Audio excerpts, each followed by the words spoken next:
Le jour de l'enterrement de mon père, mon oncle et mes deux cousins m'ont tendu une lettre de licenciement en me disant que je n'avais plus ma place dans l'entreprise que mon père avait construite de ses mains. Mon nom est Alexandre. Ils pensaient qu'avec la mort de mon père, ils allaient pouvoir régner sur la plus grosse boîte de logistique de la région. Ils m'ont jeté comme un malpropre en disant « Tu n'es qu'un petit technicien, Alexandre, laisse les vrais hommes d'affaires gérer le business ».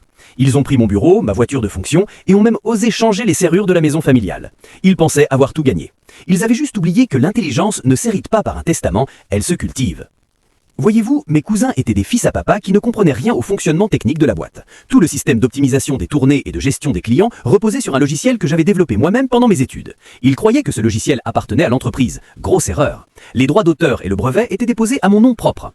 Au lieu de faire un scandale ou de les supplier, j'ai simplement dit « D'accord, si c'est ce que vous voulez ». Je suis parti avec mon ordinateur. Le lundi matin suivant, à 8h pile, j'ai activé la fin de la licence d'utilisation. En un clic, tous les ordinateurs de l'entreprise se sont bloqués. Plus de planning, plus de suivi GPS des camions, plus de base de données clients. C'était le noir total. Mon oncle m'a appelé en hurlant « Alexandre, qu'est-ce que tu as fait? Répare ça tout de suite !» J'ai répondu calmement « Désolé mon oncle, mais comme tu l'as dit, je ne fais plus partie de la boîte. Et comme vous utilisez mon logiciel personnel sans contrat, je vous facture désormais 50 000 € par jour de licence, payable d'avance. » Ils ont essayé de me menacer avec des avocats, mais mon dossier était blindé. Sans mon logiciel, l'entreprise perdait 200 000 € de contrat par jour. Les clients ont commencé à partir chez la concurrence. En 2 semaines, la boîte que mon père avait mis 30 ans à bâtir était au bord de la faillite à cause de l'arrogance de mes cousins.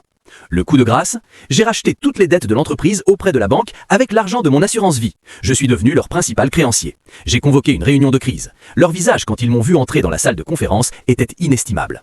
Messieurs, j'ai dit en posant les dossiers sur la table, l'entreprise est en faillite. Vous avez le choix, soit vous me rendez toutes vos parts pour 1 € symbolique, soit je lance la saisie de vos biens personnels pour rembourser les dettes. Ils ont tout perdu. Mes cousins travaillent aujourd'hui comme chauffeur-livreur dans une boîte concurrente. Mon oncle a dû vendre sa villa pour ne pas finir en prison. Moi, j'ai repris l'entreprise de mon père, j'ai réembauché les anciens qui avaient été virés et on n'a jamais été aussi rentable. On dit que la famille c'est sacré, mais quand la cupidité se mêle, la seule loi qui compte, c'est celle de celui qui possède les clés du moteur. Échec et mat.